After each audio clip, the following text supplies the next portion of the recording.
This is our third week to introduce our plans for using funds we're getting from the American Rescue Plan, or ARPA.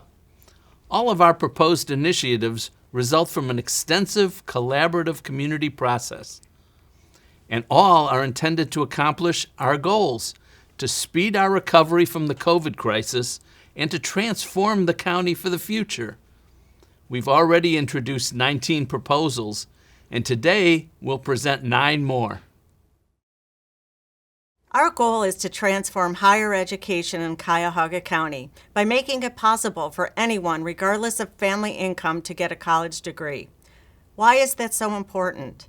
Because it's a fact that getting a bachelor's degree or higher generally leads to higher paying jobs. Experts say that by 2027, 70% of all jobs will require some education beyond high school.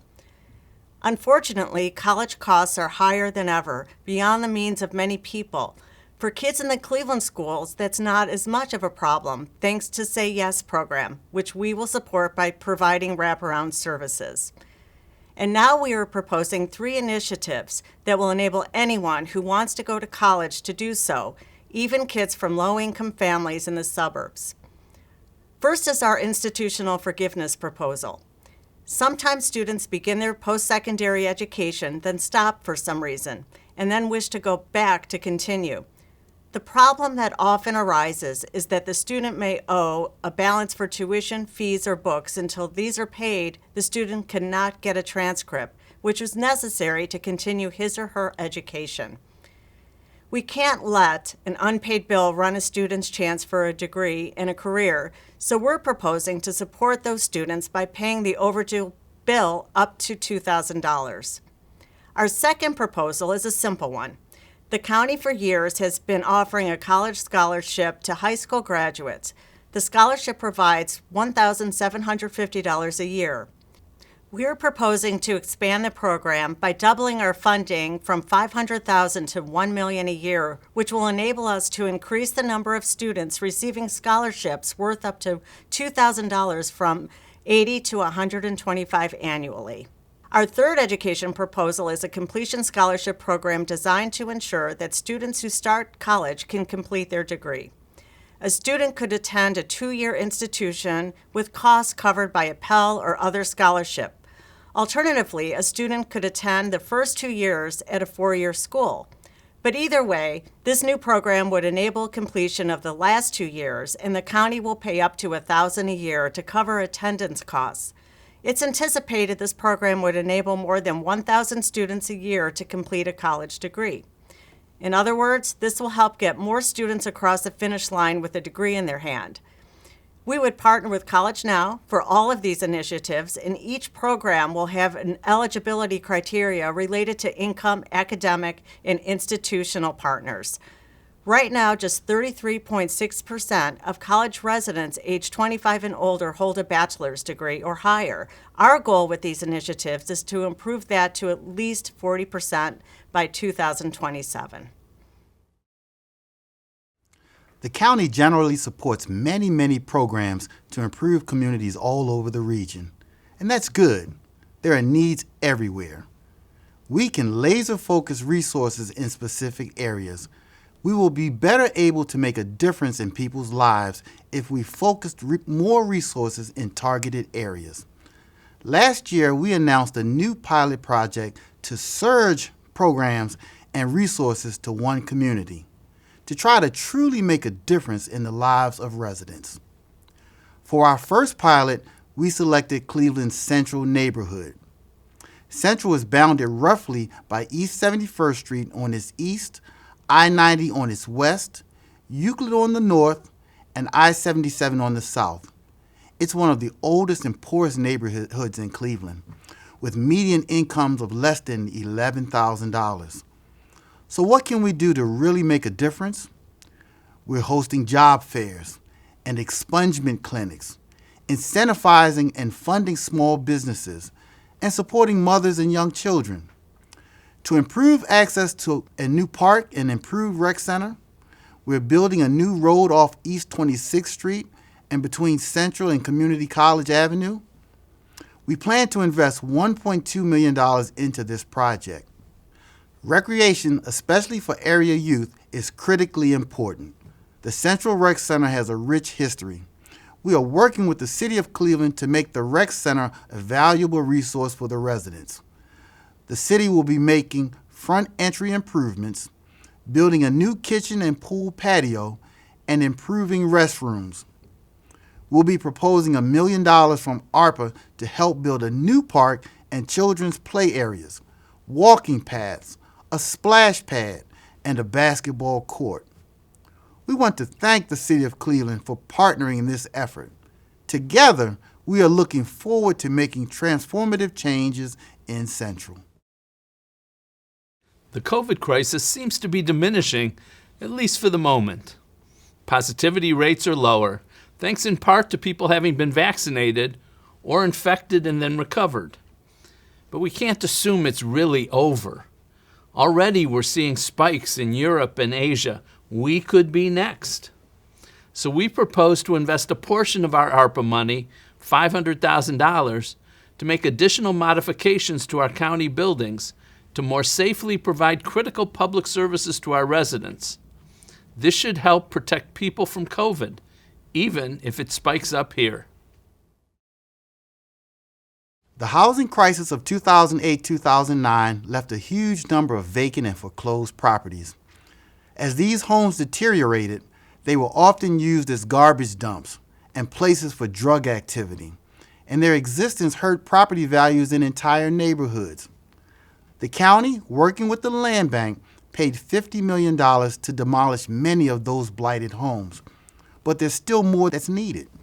So in partnership with the land bank, the county is proposing to use $2 million of its ARPA funds to leverage another $7.5 million of demolition grant funds from the state of Ohio.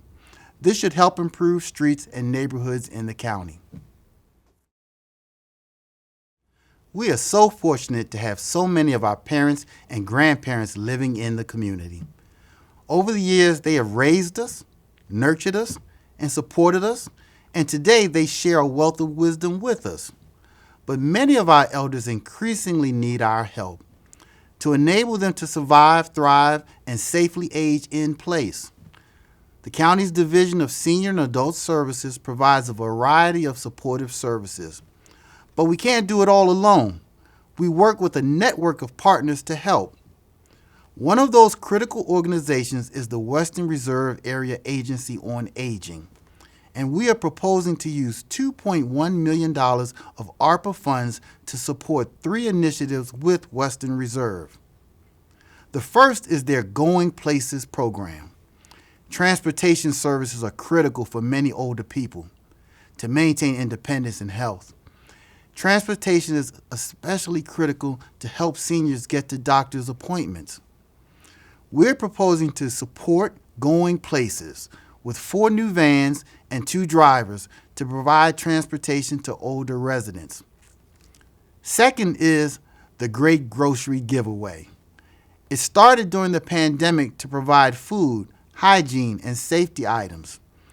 This has been one of Western Reserve's most successful and most requested programs, and we want to make sure it continues. Our ARPA funding will enable Western Reserve to distribute bags of nutritious groceries, hygiene, and cleaning products throughout the county's senior servicing organizations, government and social service agencies, schools, and faith-based organizations. Bags will also be delivered directly to facilities that house older adults, like senior high-rise buildings and campuses. Our funding can help serve 4,000 older adults at 8 sites throughout the county. Third, we propose to support Western Reserve's Nails It program. One of the most important things we can do for our seniors is to help them remain in their homes. But as the home gets older, it will need repairs. And as residents get older, they may need more home adaptations. The Nails It program helps with essential repairs like electrical, plumbing, or roof repairs. It also helps older adults avoid falls or accidents by installing safety modifications like grab bars and toilet rails. And there's more.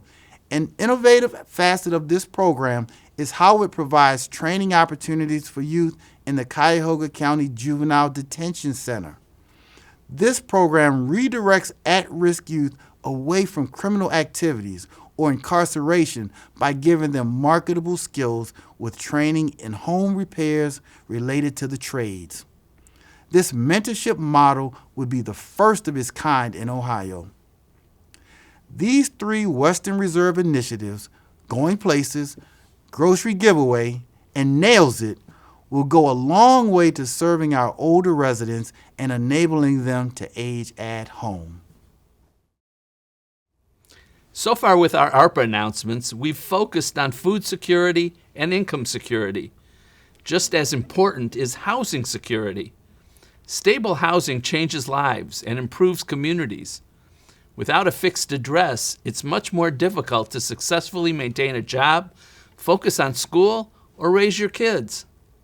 Last week, we talked about the care of people experiencing homelessness. We proposed taking a fresh approach to redesigning homeless shelters, providing more independent living spaces, and making available individualized services to better prepare residents for their own housing. That will be life-changing, but it's not enough.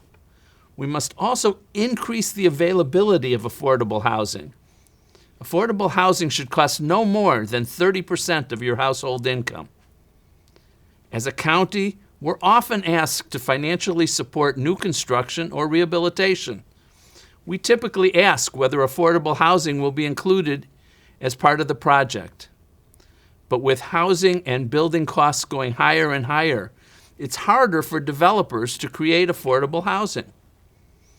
We're proposing to allocate $3 million of ARPA funding to incentivize developers to build or rehabilitate affordable housing across the county. We would use our funds to leverage other funding sources. We'll generally see at least 5 times the amount of our ARPA investment provided by other sources in each project devoted to creating affordable housing units. We anticipate that our investment will create at least 200 new affordable housing units and leverage $15 million of additional funding. The Board of Destination Cleveland recently voted unanimously to support an upgrade of the Convention Center and Global Center to better compete with our peer cities' conventions and meetings. If we want our visitors and tourism businesses to be successful, we have no choice but to offer facilities and amenities that organizations want to experience.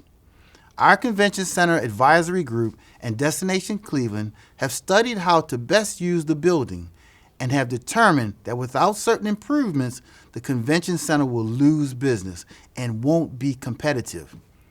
We've seen the success and impact of attracting large national events and other convention business to our community, and we should all want that to continue. While we have talked about the 2 buildings as separate, in reality, the Global Center is not really a separate building, but closely tied literally and functionally to the operation of the Convention Center. Our convention and visitors, stakeholders, and leaders have determined that making improvements to the Global Center portion to create more meeting rooms, an improvement that is a fraction of what many of our peer cities are investing, is a modest and wise investment for our community. We are proposing using $5 million of ARPA funds for improvements to the Global Center and Convention Center to enhance our ability to attract more convention businesses. As we've said, COVID is down but not out. We still have an obligation to do as much as possible to keep people safe. The common pleas courts have similar concerns. They're back doing business but must keep attorneys, judges, jurors, staff, and the public safe as possible. When the courts reopened after the pandemic began to subside, they wisely decided to conduct juror assembly as many jury trials as possible at the Convention Center. That facility enabled the courts to provide safe social distancing.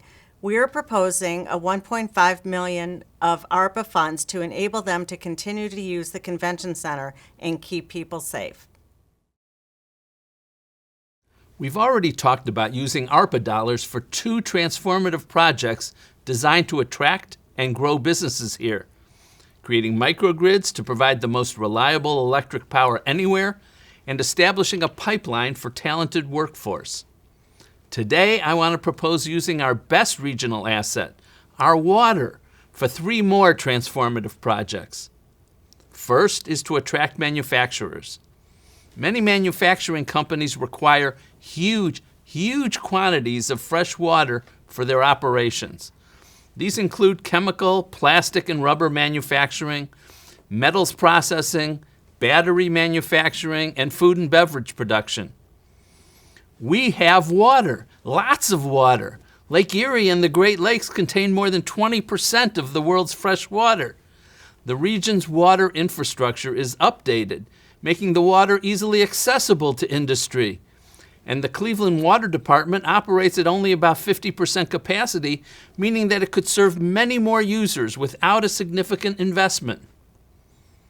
Many areas of the country are not as fortunate. The West and Southwest are suffering through the worst mega drought in 1,200 years. NPR described the impact, noting the shrunk reservoirs, depleted aquifers, and low rivers. The LA Times reported that Lake Mead is unrecognizable, triggering cuts to water for Arizona, Nevada, and Mexico. The federal government declared the first ever water shortage along the Colorado River, forcing cuts to water users. Many manufacturing businesses are located in water-scarce areas. Drought.gov reports that during drought conditions, reductions in or interruption of the water supply can result in a reduction of plant productivity or even closure of manufacturing facilities. We don't have droughts. We have lots of available water. Those manufacturing companies in the West and in the South should be here, and we have to make sure that they understand that. So we're partnering with the Cleveland Water Alliance, the Greater Cleveland Partnership, and Team NEO to bring these companies to Cuyahoga County. Our second transformative initiative is to attract water solutions companies. We already have become a center for water innovation and technology companies.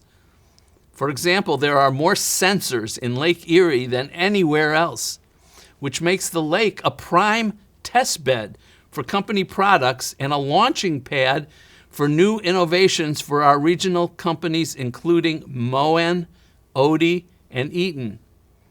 A recent Crain's Cleveland article spoke to this opportunity. The freshwater economy added more jobs to our county's economy between 2014 and 19 than biohealth, additive manufacturing, and advanced manufacturing combined. Offering the lake as a real-world testbed can attract businesses to the area from around the world, reinforcing the county's role as the freshwater innovation destination for one of the largest growth industries worldwide. And our third transformative initiative is to enhance accessibility to the lake through pedestrian and bike paths, parks, and green space along the lake. We've previously announced our plans to create accessible paths and trails along the length of the lakefront from one end of the county to the other. Have you ever been to Baltimore's Inner Harbor or Chicago's Lakefront Trail and seen the throngs of people enjoying the views and the entertainment? Have you wondered why we can't do that here too? That's a question I've asked since I was just a kid. And now we have an answer. We can do it, and we can do it better. Our Lakefront Public Access Plan, designed by our Public Works Department and the County Planning Commission, would provide a multimodal network of connected paths, trails, boardwalks, roads, bridges, and public access points across the shoreline.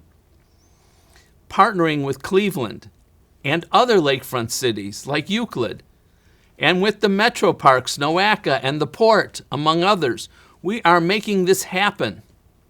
Already there have been a number of projects, as shown by this map, and now we're working to connect them together.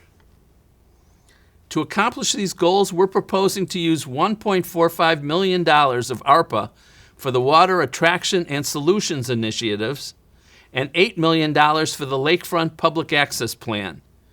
We can really become the nation's water capital. Okay, so we've presented 9 more proposed initiatives for our ARPA funds. All of these projects are designed to fulfill our 2 goals: lift the county out of the COVID crisis and transform the county long term. Including this week, we've now proposed 28 initiatives, and there's still more to come next week.